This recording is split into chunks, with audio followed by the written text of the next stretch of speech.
மதுரை கோரிப்பாளையத்தில் கட்டப்பட்டுள்ள சுபாஷ் சந்திர போஸ் மேம்பாலத்தின் ஒரு பகுதியை முதலமைச்சர் மு.க. ஸ்டாலின் திறந்து வைக்கிறார். அந்த நேரலை காட்சிகளை பார்க்கலாம்.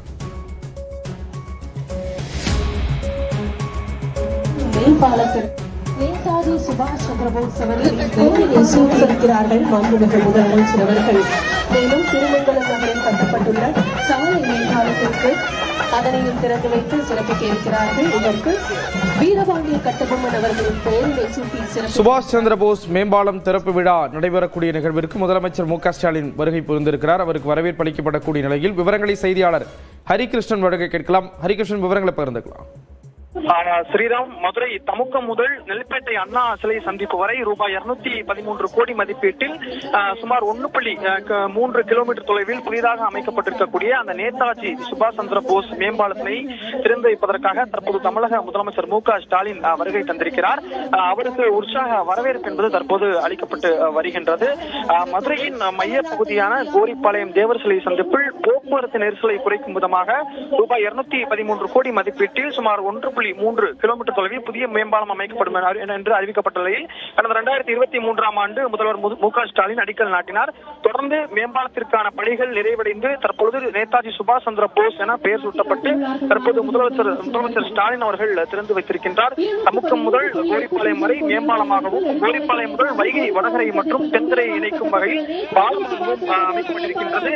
இந்த மேம்பாலம் என்பது தமுக்கம் முதல் நெல்லிப்பேட்டை சந்திப்பு வரை ஒரு கட்டமாகவும், தமுக்கம் முதல் தெல்லூர் வரை ஒரு கட்டமாகவும் என அமைக்கப்பட்டிருக்கும் நிலையில் முதற்கட்டமாக கட்டி முடிக்கப்பட்டிருக்கக்கூடிய அந்த தமுக்கம் முதல் நெல்லிப்பேட்டை அண்ணா சிலை சந்திப்பு வரையிலான மேம்பாலத்திலே தான் தற்பொழுது முதலமைச்சர் திறந்து வைத்திருக்கின்றார்.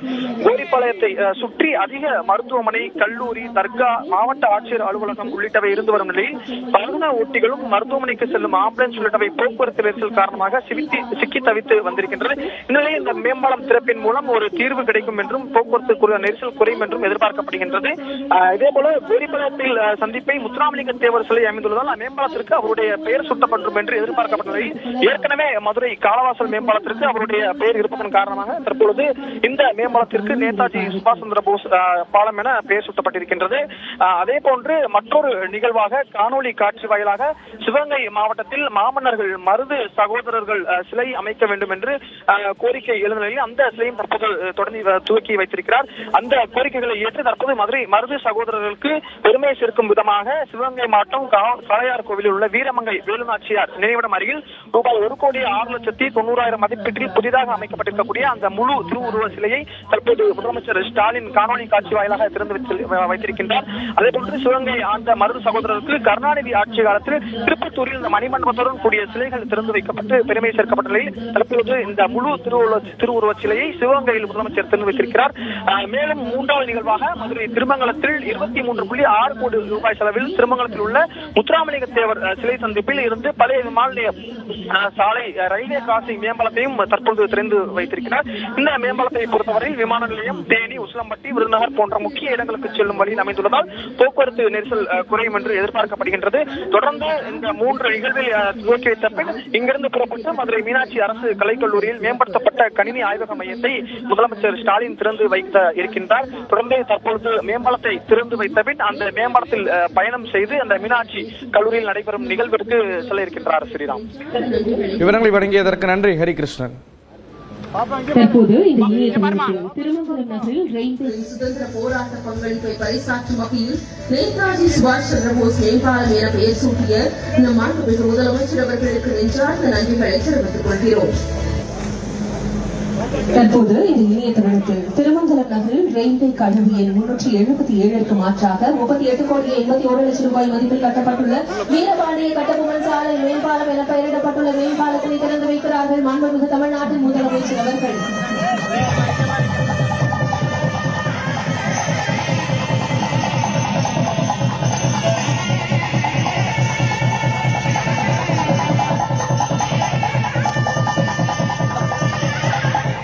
மதுரையின் கட்டமைப்பினை மேலும் உயர்த்தியுள்ளார்கள் மாண்புமிகு தமிழ்நாட்டின் முதலமைச்சர் அவர்கள். நம் மண்ணின் வீரர்களை என்றும் பெருமைப்படுத்துபவர் நம் மாண்புமிகு முதலமைச்சர் அவர்கள். அந்த வகையில் இன்று சிவகங்கை மாவட்டத்தில் வீரமங்கை வேலுநாச்சியார் மணிமண்டப வளாகத்தில் வீரத்தின் அடையாளமான சுதந்திர போராட்ட வீரர்கள் மருது சகோதரர்களின் திருவுருவச் சிலையினை திறந்து வைக்க மாண்புமிகு முதலமைச்சர் அவர்களை அன்புடன் கேட்டுக் கொள்கிறோம்.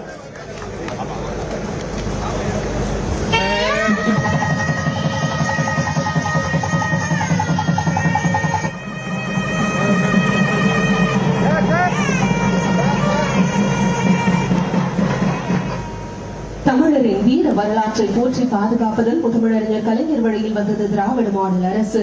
விடுதலை போரில் மருது சகோதரர்களின் தியாகத்தை போற்றும் சிறப்பு காணொளி உங்கள் பார்வைக்கு.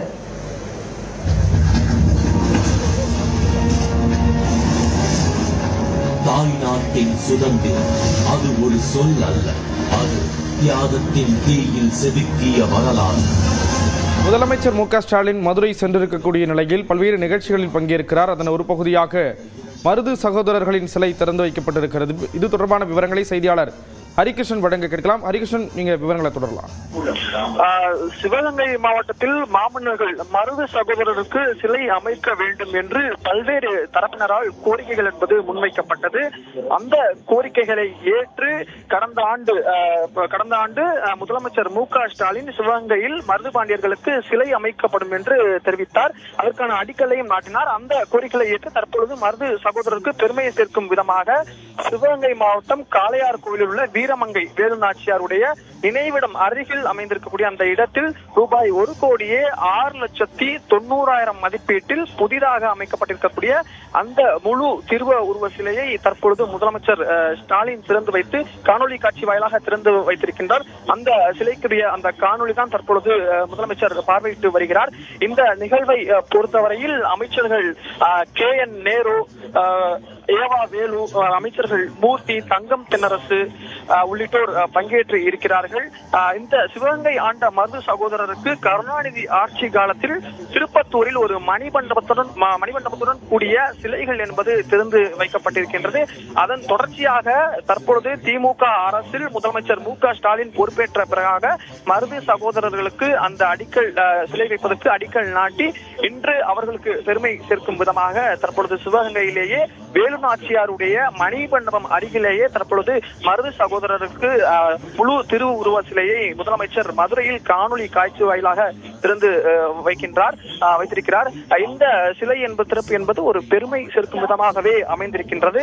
அதே போல மதுரை திருமங்கலம், அதாவது மதுரையின் புறநகர் பகுதியாக மையமாக இருக்கக்கூடிய அந்த திருமங்கலத்தில் ரயில்வே மேம்பாலம் கட்ட வேண்டும் என்று அந்த பகுதி மக்கள் சில ஆண்டுகளாக கோரிக்கையை முன்வைத்த நிலையில் திமுக அரசு பொறுப்பேற்ற அடிக்கல் நாட்டப்பட்டு சுமார் 23.6 கோடி ரூபாய் செலவில் திருமங்கலத்தில் 582 மீட்டர் அளவிற்கு அந்த ரயில்வே மேம்பாலம் என்பது கட்டி முடிக்கப்பட்டிருக்கின்றது. குறிப்பாக முத்துராமலிங்க தேவர் சிலை சந்திப்பில் இருந்து பழைய விமான நிலையம் செல்லும் அது பிரதான சாலை. இந்த சாலையில் அடிக்கடி போக்குவரத்து நெரிசல் ஏற்படும். இந்த சாலையில் தான் தற்பொழுது ரயில்வே கிராசிங் மேம்பாலத்தை முதலமைச்சர் திறந்து வைத்திருக்கின்றார். இந்த மேம்பாலத்திற்கு வீரபாண்டிய கட்டபொம்மன் பேரை சாலை மேம்பாலம் என்று பெயர் சூட்டப்பட்டிருக்கின்றது. இந்த மேம்பாலம் மூலம் விமான நிலையம், தேனி, உசிலம்பட்டி, விருதுநகர் போன்ற முக்கிய இடங்களுக்கு செல்லும் வழியில் அமைந்திருப்பதால் போக்குவரத்து நெரிசல் குறையும் என்று எதிர்பார்க்கப்படுகின்றது. அதே போல திருமங்கலம் மக்களின் கோரிக்கை என்பது நிறைவேற்றப்பட்டிருக்கின்றது. ஒவ்வொரு நாளும் அந்த பகுதியில் காலை மற்றும் மாலை வேளைகளில் கடும் போக்குவரத்து நெரிசல் ஏற்படுவதன் காரணமாக மேம்பாலம் வேண்டும் என்று அப்பகுதி மக்கள் கோரிக்கை விடுத்துள்ள நிலையில் அந்த ஒரு கோரிக்கையையும் முதலமைச்சர் தற்போது நிறைவேற்றி தந்து அந்த மேம்பாலத்தினை திறந்து வைத்திருக்கிறார். தொடர்ந்து இங்கிருந்து புறப்பட்டு மதுரை மீனாட்சி அரசு மகளிர் கலைக்கல்லூரியில் மேம்படுத்தப்பட்ட கணினி ஆய்வக மையத்தை தமிழக முதலமைச்சர் மு.க.ஸ்டாலின் திறந்து வைக்கிறார்.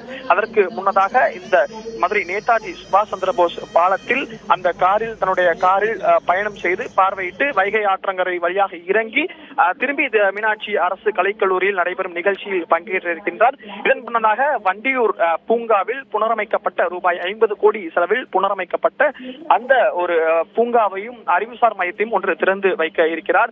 அதன் பிறகாக அரசு விருந்தினர் மாளிகையில் ஓய்வெடுத்த பின்னதாக மாலை 4 மணிக்கு திமுக தேர்தல் வாக்குச்சாவடி முகவர்கள் பொதுக்கூட்டத்தில் பங்கேற்ற இருக்கிறார். அங்கு பிரம்மாண்டமாக திமுக சார்பில் ஏற்பாடு என்பது செய்யப்பட்டிருக்கின்றது.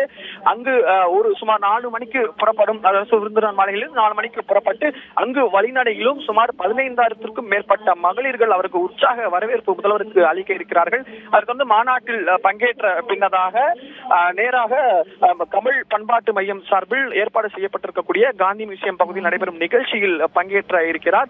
அதன் பின்பு அந்த நிகழ்ச்சியில் உரையாற்றிய பின் மாலை 7:30 மணியில் தனி விமானத்தில் மதுரையிலிருந்து சென்னை செல்ல திட்டமிட்டிருக்கின்றது.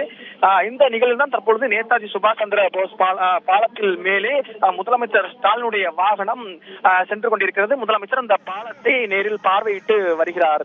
ஸ்ரீராம், இந்த முதலமைச்சர் பயணம் பயணம் என்பது முக்கியத்துவம் வாய்ந்ததாக பார்க்கப்படுகின்றது. குறிப்பாக திமுக அரசு என்பது அந்த தென் மாவட்டங்களுக்கு மிகவும் முக்கியத்துவம் கொடுத்து வருகின்றது. இளைஞரணி மாநாடு, மகளிர் மாநாடு, தற்போது பாக முகவர்கள் மாநாடு என ஒவ்வொரு மண்டல வாரியாக மாநாடு என்பது தொடர்ச்சியாக நடந்து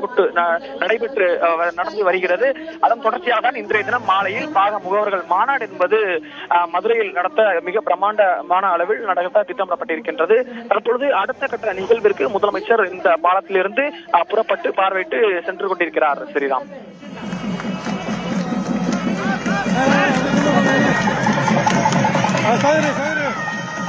விவரங்களை வழங்கியதற்கு நன்றி ஹரிகிருஷ்ணன். 5 முறை தமிழ்நாட்டை ஆண்ட கலைஞர் அவர்கள் 1970